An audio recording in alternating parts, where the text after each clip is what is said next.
Sevgiler, selamlar. S-A-A-S. Evet, yine bir gün ve ben yine işten çıktım ve size video çekiyorum, içerik çekiyorum. Yanında enerji çiçeğim var. O olmazsa ayakta kalamam. Şimdi ben size şöyle en azından bir saatlik, en az bir saatlik bir Red Alert 3 vereceğim. Red Alert 3'e başlıyoruz. Haberiniz olsun. Campaign oynayacağım. Öncelikle Red'lerden başlayacağım. Red'lerden başlayacağım. Sonra evvel gireceğim. Ondan sonra en son Rising Sun'a gireceğim. Haberiniz olsun.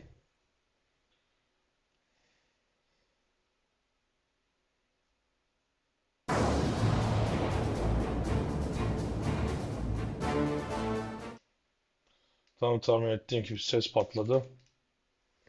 Şu şekilde sesi ayarlayalım. Evet, ses şu an harika.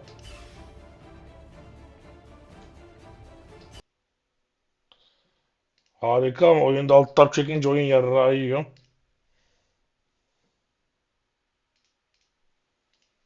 Şöyle chat'i de açayım. Alt tab çekmeden yarrağı yemeden devam edelim. Umarım video gözükür. Gözükecek misin? Gözüktün. Güzel. 2008'de çıkmış bir oyun. Eski oyun diyebiliriz. Hala duman attırıyor onu söyleyeyim. Şimdi grafikler.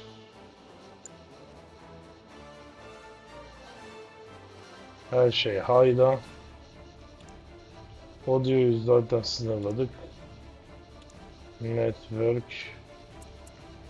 Ops, IP adresim gözüktü. Gözüksün, benimki dinamik IP. Modemle sattığım zaman gelişir.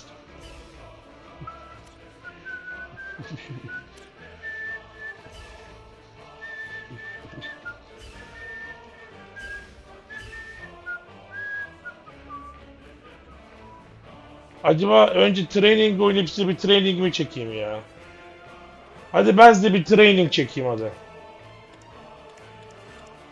Ben size bir training çekeyim. Bu video training videosu olsun. Selamünaleyküm. Geldik buradayız. Biz Muşluk'tayız. Oi, welcome to Command and Conquer Red Alert 3. I'm an allied Guardian tank, and these prats and I are here to tell you about how we think you should be doing your job. Sir. Yes, we've temporarily called a truce to make sure you do not send us to our death needlessly. Ortadaki Sovyet tankı, pembe yani solda olan Amerika'nın tankı, sağdaki de Japon tankı.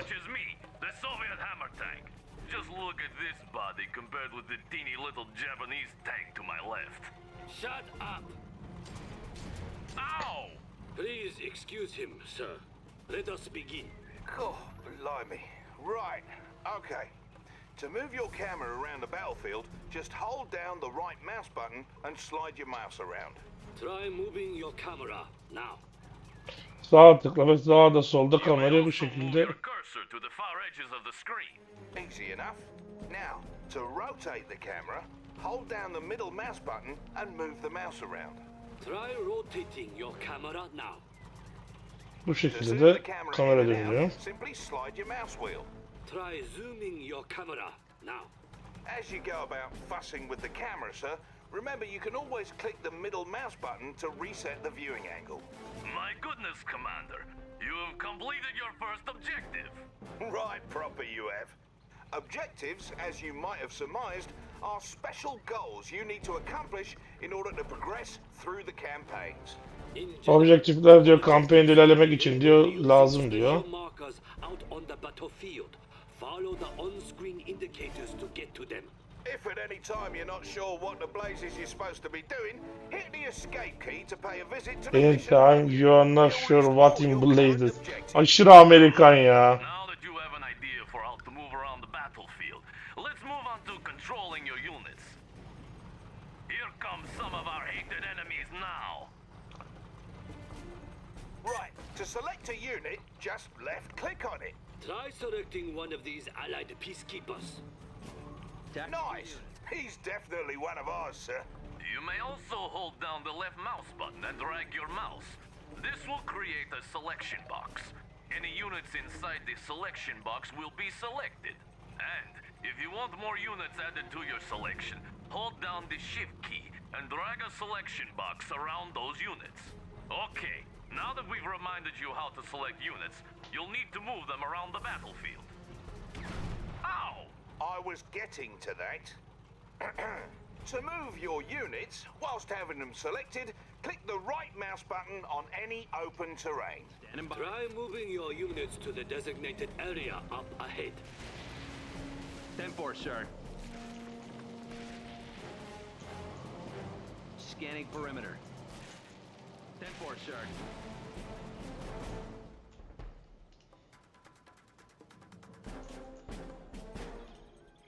Armed response. Tactical unit. Armed response. Right here. See? They obey you without question. Notice, Commander, how the darkened area of the battlefield revealed itself as your forces drew near. This darkened area is the fog of war and represents parts of the battlefield that may be hiding enemy troop movements. Be careful when venturing into unseen areas and use your scouts to survey the terrain before committing your forces. Now, up ahead are some dummy targets that you are going to destroy. They resemble real-life Soviet conscripts, but I assure you they are merely robots we created for this exercise. See how foolishly they behave? They seem so real. Observe that you can distinguish your forces from the robots based on the colored blips in the radar in the upper right corner of your battlefield control display. The color of the blips refers to the color of the different sides involved in a battle. If you encounter different colored blips as you clear the fog of war, those are likely enemy forces, so be prepared.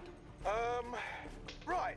So, to issue an attack order to your units, whilst having them selected, put your cursor over a target and click the right mouse button. Notice that as you move your mouse cursor over those dummies, it changes to an attack cursor. Destroy all the target dummies in the area. On alert. On point. Who's next? Come a little closer. Neutralize the Talk to me. Keep him up. Peacekeeper, ready for contact.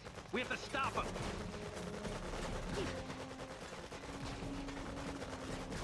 What's the situation? I got him. So long, you stupid robots. Bye. Bloody robots! Now, in addition to issuing attack commands on specific targets, you can have your units move and attack any enemies along the way. To issue an attack move command, while having your unit selected, just press the A key and right-click on any open terrain. You can issue attack move orders on the radar as well. Now look there.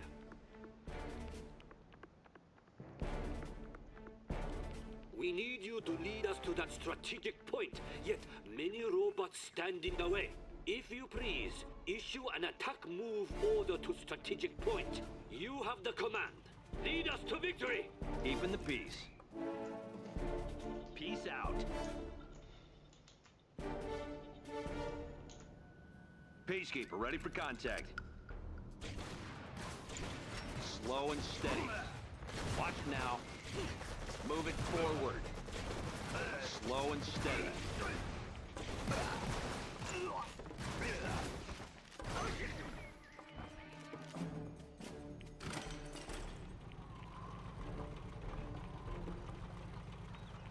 Now that's a fine job you did there, Commander. You now know how to move around the battlefield, as well as how to make your forces shoot their enemies dead. Indeed. We suggest you move on to the next lesson on building a military base for further instruction on properly commanding an army. See you there.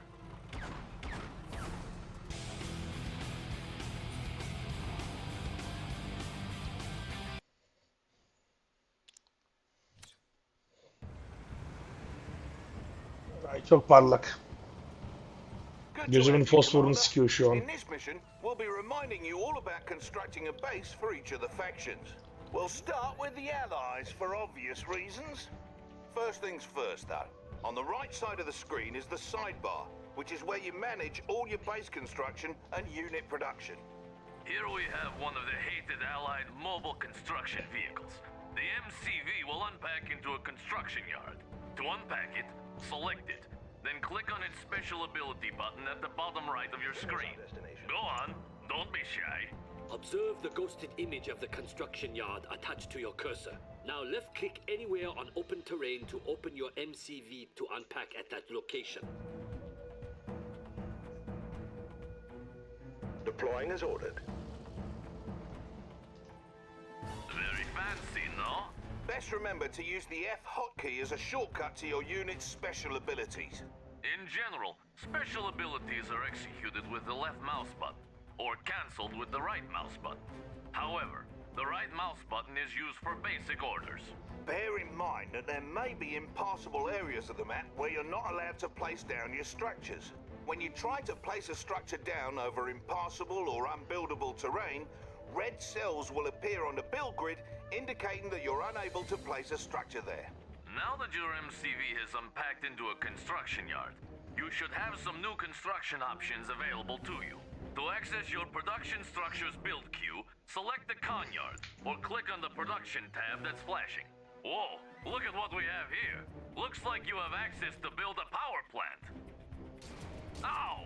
Don't overdo it. Commander, select the power plant button to begin building it. All allied structures build over time inside the construction yard. Once they're ready, you'll be able to place them on the battlefield right away. Your power plant is now ready to be placed. Simply left-click on its button and move your mouse over open terrain. Then left-click on an open spot on the terrain.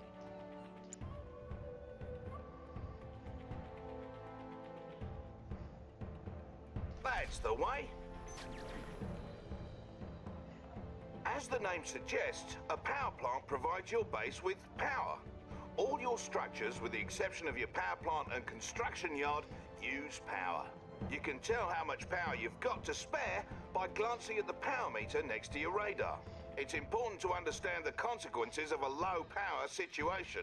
While in low power, your units and structures will build at a reduced speed, and your base defenses won't work. So it's always good to have plenty of power as you build up. The next thing you'll need to get base humming along is an ore refinery. This structure comes with a free prospector vehicle, which will collect ore from that nearby ore mine. To build your ore refinery, select the production tab and select the ore refinery button, just as you did with the power plant. Bear in mind that a single ore refinery likely will not be enough to fund your military escapades. Try to build an ore refinery next to each ore mine near your base, but be careful to defend them. Now that construction is complete, click the ore refinery button and consider where to place it on the battlefield. While you're able to place your refinery anywhere on open terrain, the optimal location is just in front of an ore mine. You'll see those spots ghosted on the terrain.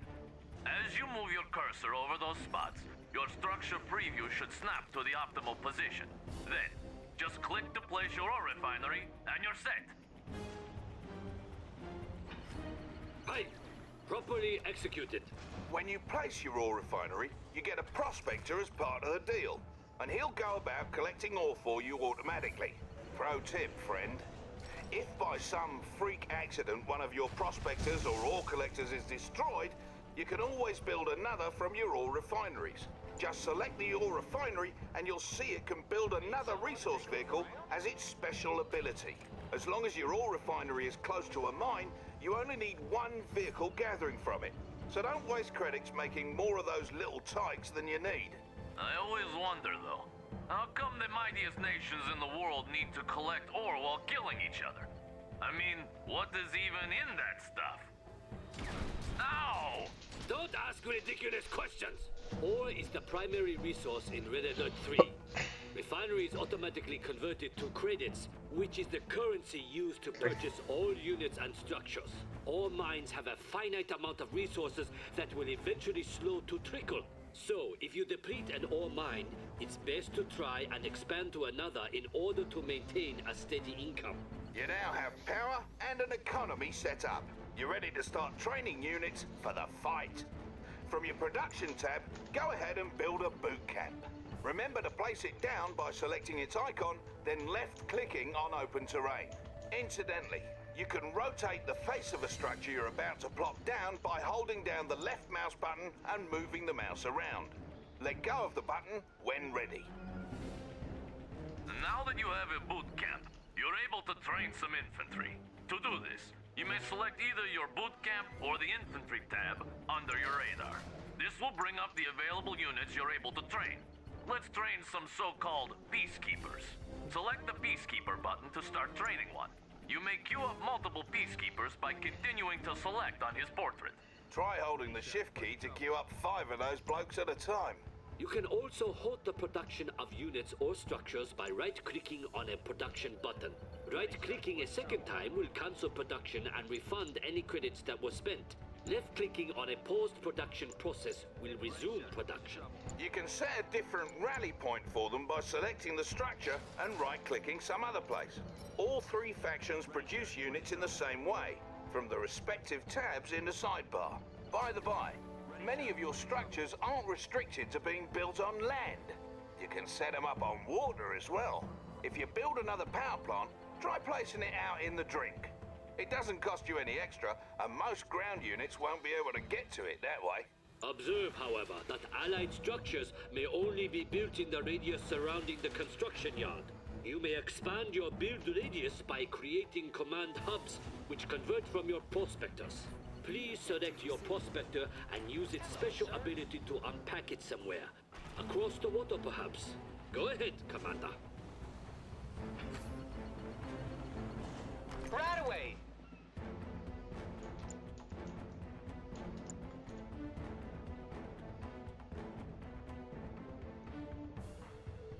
Well, all right.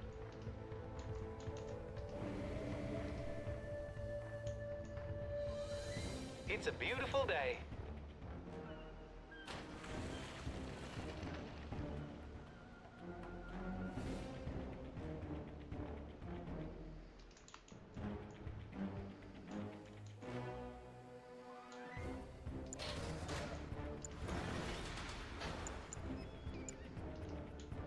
Objective complete. Yeah, that's it. Also, bear in mind that the Allies' technology level is local to their construction yards or command hubs. That means not all your production structures on the battlefield may offer you the same construction options. You can upgrade your construction yard or your command hub by clicking the heightened clearance button with one of these structures selected. Try requesting heightened clearance on both your con yard and your command hub now.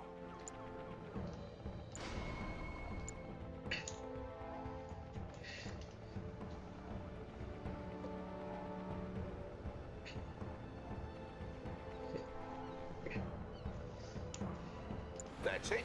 Now the other. Construction options. Objective complete. There it is. Heightened clearance costs you, and there's an even higher clearance level available after that. You need to decide when and where to request better tech when commanding the Allies, else things may turn rotten. Yes. Also, should you ever have need to run away like a little girl, you may pack up your conyard, then unpack it on the water.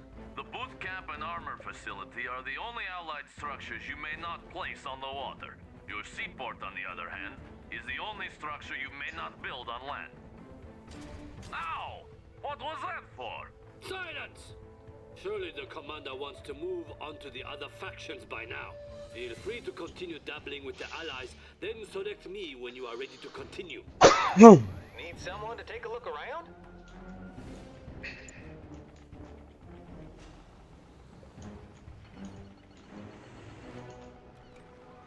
Yanıyor amına koyayım ya. Klimayı kapatıyoruz ama yok ya, alnım terliyor durdum yerde.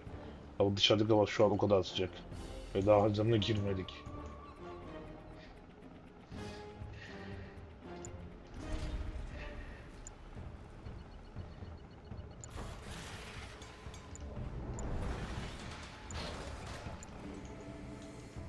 Prospector.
This monstrosity is the Soviet construction yard.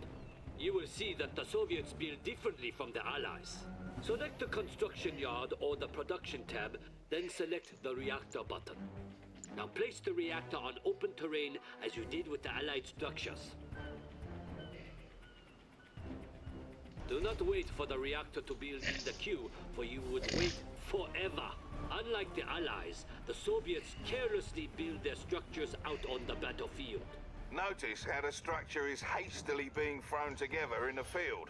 While it's building up, it's vulnerable to enemy attack. So be cautious when placing your structures.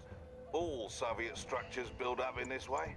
Just like the Allies, however, you can pause and cancel a structure's buildup by right-clicking on its button.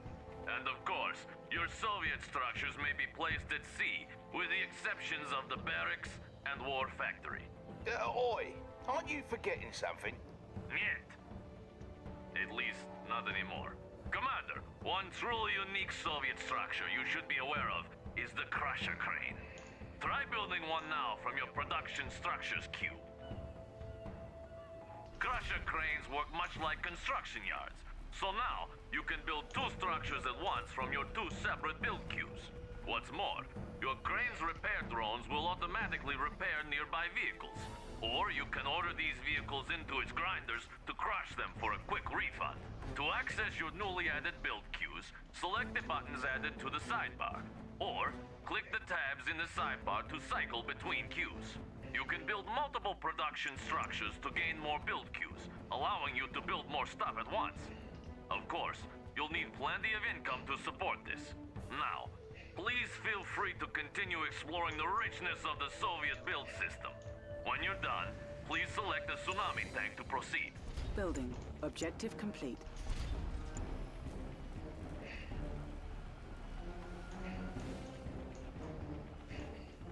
Construction complete. New construction options.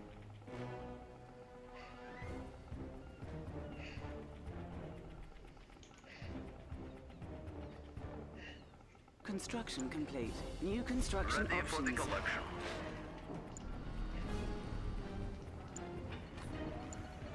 Construction complete. Building. Low Ready power. for the collection. Construction complete.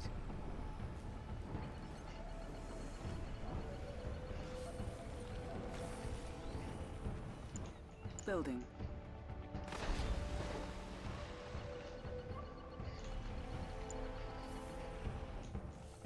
Construction complete. New construction options. Building.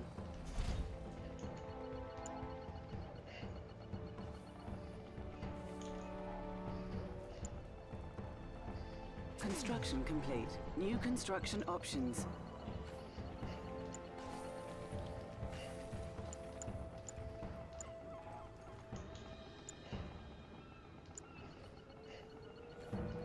Building.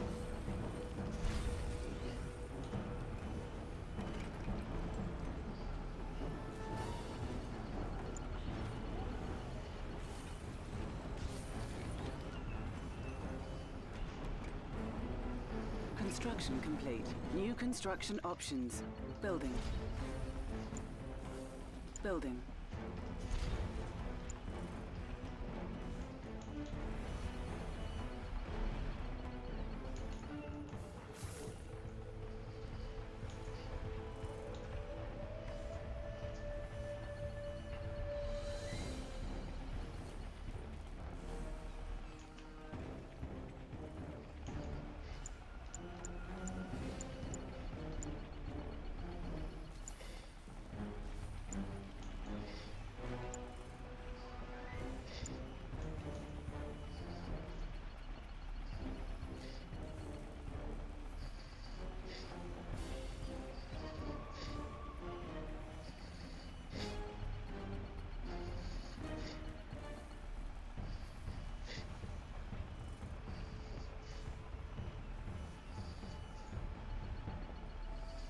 Construction complete. New construction options.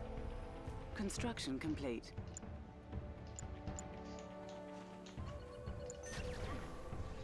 Oo, yorgunluk gelmeye başladı.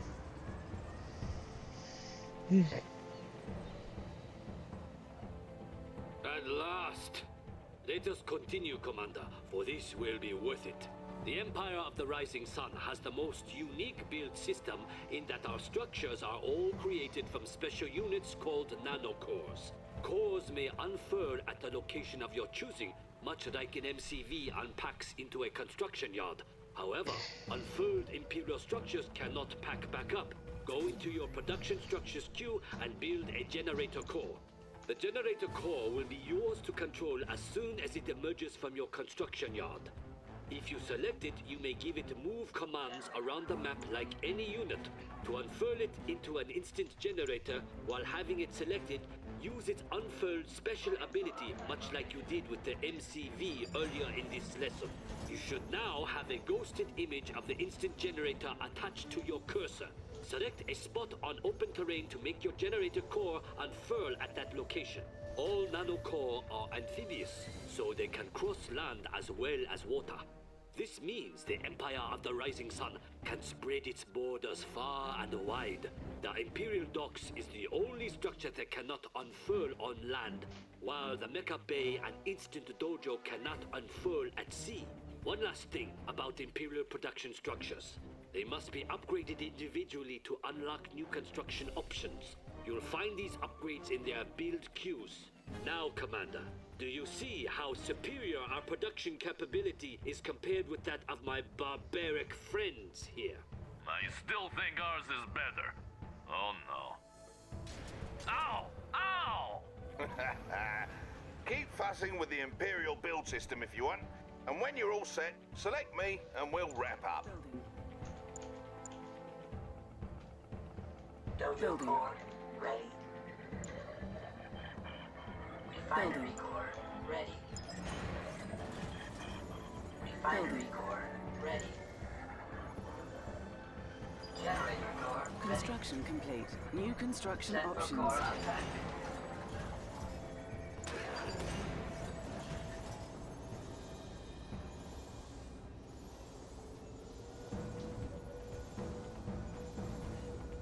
Construction complete. Construction complete. New construction I'll collect options. the goods. Building. Construction complete. I'll Building. collect the goods. Ready. Set for core launch pad. Ready. Building. Site designated. Mainframe core ready. Building. Building. Generator core ready. Generator core ready. Unpack location. Construction set. complete. New construction options. Defender Building. core ready. Building. Defender core Construction ready. complete. New construction options. Defender On core. hold. Construction complete. Low Defender power. core ready. Defender core. Construction complete. New construction options. Building. Cancelled. Construction complete.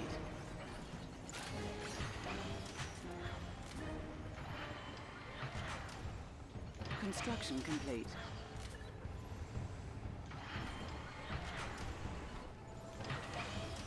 Construction complete.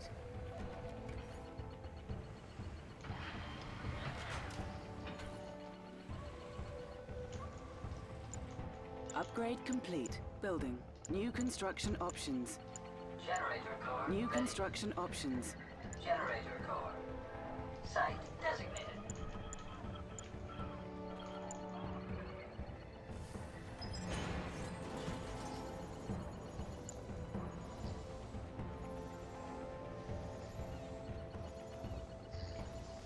Construction complete.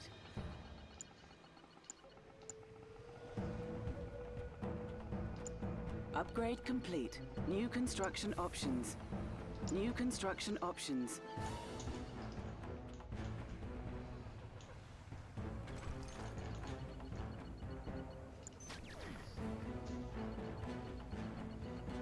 Well, that concludes the lesson on base building. Don't worry, the other ones will be shorter. Mostly. Let's shove off, lads. Commander, see you then. Ow!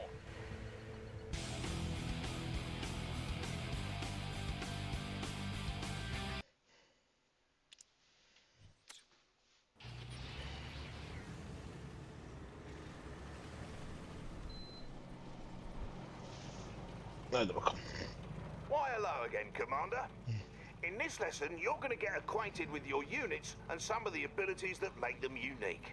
Every unit in Red Alert 3 has some sort of special ability, in addition to its primary ability. The majority of your unit's primary abilities is to attack their targets. A unit's special ability may put a nasty status effect on an enemy, switch to an alternate weapon, or even transform into an entirely different unit. Let us go over how to use special abilities now.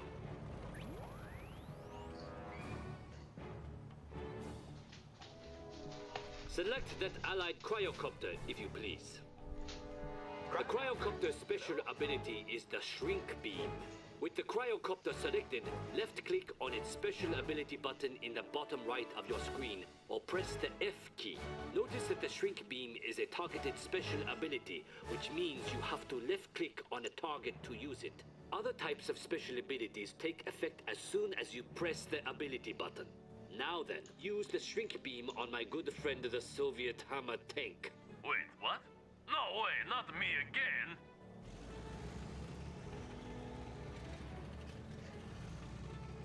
Size. Oh, so that's how it is then. As stated earlier, not all special abilities need to be targeted like the cryocopter's shrink beam. Some abilities cause units to switch weapon modes. Blimey, that tank looks like he's lost control, and all you've got is an allied hydrofoil. Its primary weapon is an anti-air cannon that won't do you any good here. However, if you use its special ability, it'll switch from its gun to the weapon jammer. Select the hydrofoil now and ready the weapon jammer by left-clicking on its special ability button or hitting the F key. What we gotta do? Proper. Now, have your hydrofoil fire on that Soviet apocalypse tank on the shore. I like this one. What you gonna... So much for that tea party. As you can see, The Apocalypse tank can no longer fire. Not so scary now, is he? So remember, even the toughest enemy units may be vulnerable to your lesser units' special abilities. Learn them all and never give up. If you're finished with your motivational speech, perhaps we can continue? Commander, let's go over a unit whose special ability is to transform. One basic example is the MCV, though let us take a look at a more exciting case in one of the Empire of the Rising Sun's versatile Mecha-Tengu units. The Mecha-Tengu is an amphibious, hovering anti-infantry unit that can transform into the Jet Tengu, a flying air superiority fighter. Not only does the transform ability affect how it navigates the battlefield, it also means the unit changes from having anti-ground weapons to anti-air weapons. Select the Mecha-Tengu and use its special ability. Impressive, no? Now, order your Jet Tengu to destroy that miserable cryocopter. Oh, and don't worry, it is merely a training robot carefully disguised to look like a real vehicle. Spray 'em!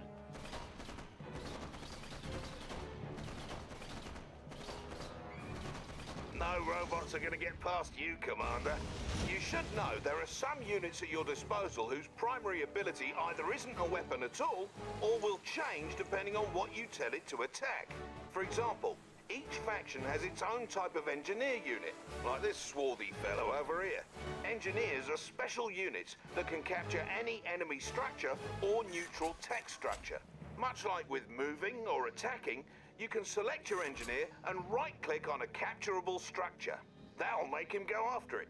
Look, there seems to be an oil derrick you can capture out in the water. Oil derricks are neutral tech structures that provide additional income. Go get it.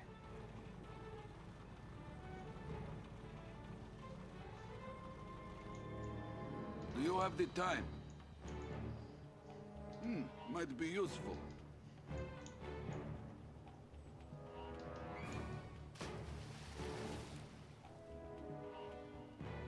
Off he goes.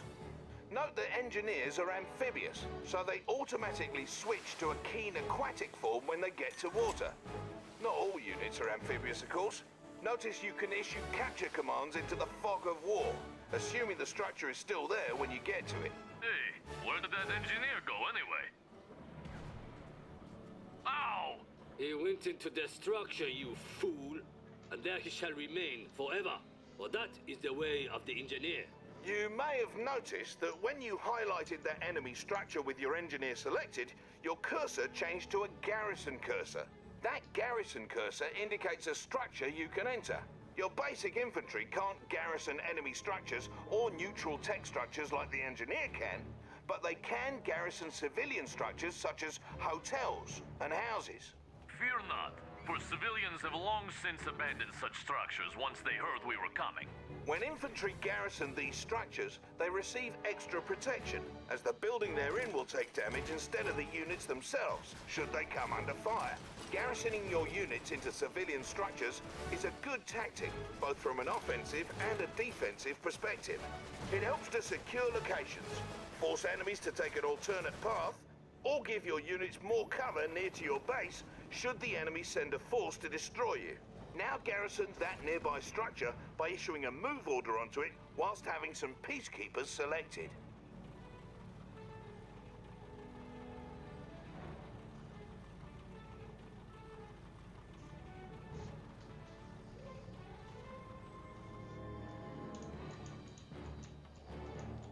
Keeping the peace.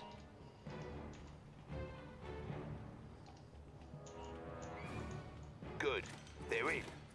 And here comes trouble.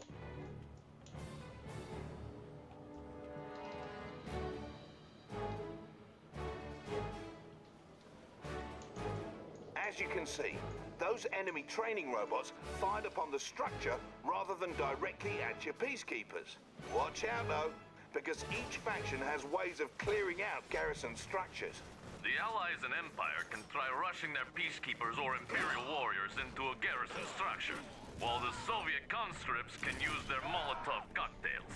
Of course, you could just blow the structures up if you cannot be bothered by such details. Now, let's say you need to get your peacekeepers out of the structure. Just select the structure and use the evacuate command, just like using a special ability on a unit. Do this now.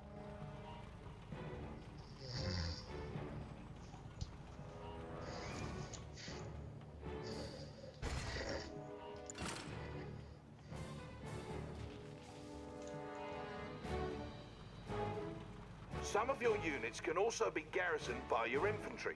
The multi-gunner IFV is a unique allied vehicle whose weapon takes on the characteristics of whichever infantry unit hops inside.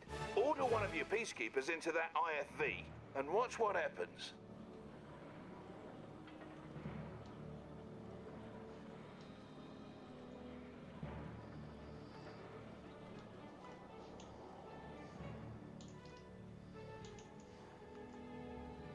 What's the situation? En route.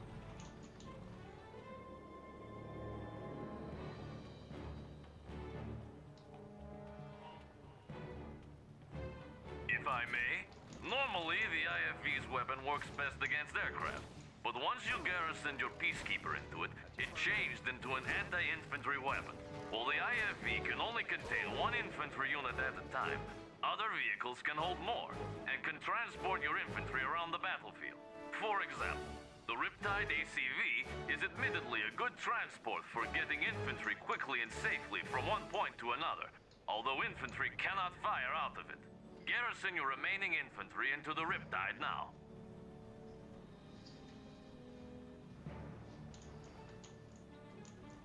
What you got cooking?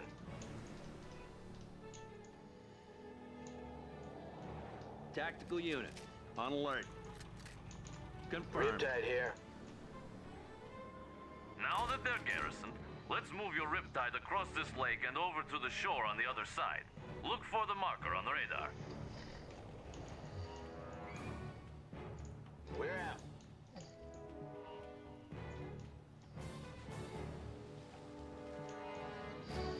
Let's pull it up.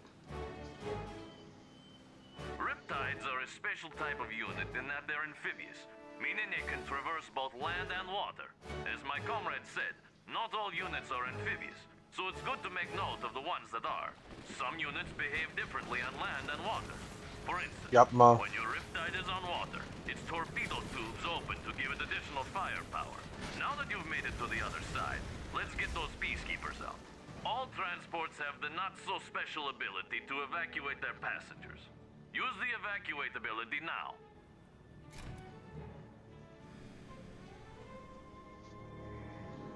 Step right up. Finally, let us discuss contextual attacks. A contextual attack is what you get when your cursor changes to something other than a normal attack cursor. Select the allied commander who has showed up so very unexpectedly. Where do you want me? This Agent Tanya has different ways of attacking targets depending on the type of target. When you order her to attack enemy infantry, such as these lifelike robots, your cursor will be that of a normal attack cursor. However, when you highlight an enemy vehicle or structure, you get a demolition cursor. When ordered to demolish a target, Tanya will move very close to the target, set some charges, and blow it up. This is an example of a contextual attack. Go ahead and dispose of those forces using the commando. Knock, knock.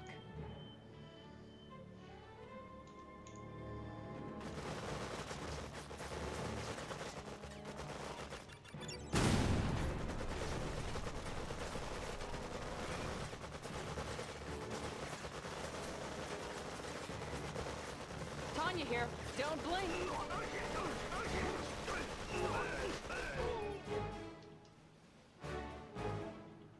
Other units, such as our allied spies like this one here, also have contextual attacks.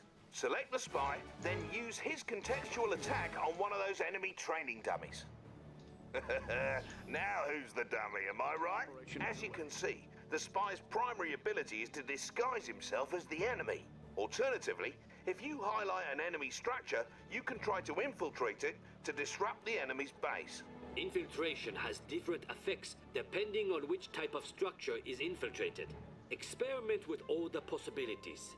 Incidentally, the Empire of the Rising Sun Shinobi unit may also infiltrate structures.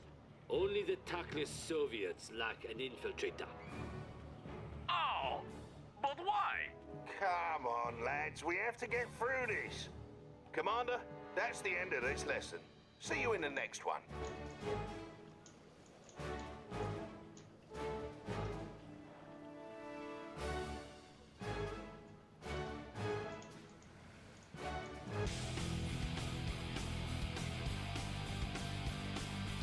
Ben yatıyorum. Bu videoyu Sport Powers'dan daha sonra devam ettireceğim. Kendine iyi bak YouTube. Bay bay.